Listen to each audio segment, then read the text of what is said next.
Tu tik par to telefonu. Nu, reāli tā ir. Man 2 stundu laikā 76 izziņas atnāca. Mazās vai? Kādas mazās? Pa mašīnām. Pa līzingiem zvanat lūdzu, rekur šeit līgas numurs būs, ja?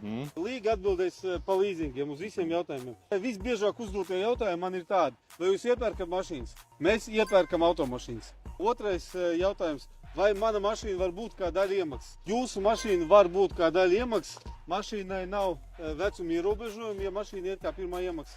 Bet mašīnas iepērkam mēs vai ņemam uz komisiju no 2005. gada un uz augšu. Un vēlreiz gribu pateikt cilvēkiem, kas raksta WhatsAppā vai Telegramā, lūdzu nebežoties uz to, ka es jums neatbildu. Piezvaniet man, atgādiniet par sevīm. Tāpēc, kad es saku, izziņas ir ļoti daudz, kaut ko attaisu, domāju, atbildēšu pēc tam, sanāk vēl vesels kvantums ar izziņām, un tu vienkārši aizmirsti. Jā, un atgādini, mēs iepērkam mašīnas, pārdodam mašīnas, ņemam uz komisiju mašīnas, mainam mašīnas un finansējam. Tas viss notiek šeit, Latgales ielā 469C, kā arī otrs autoplats mums būs šeit netālu, Latgales ielā 425A.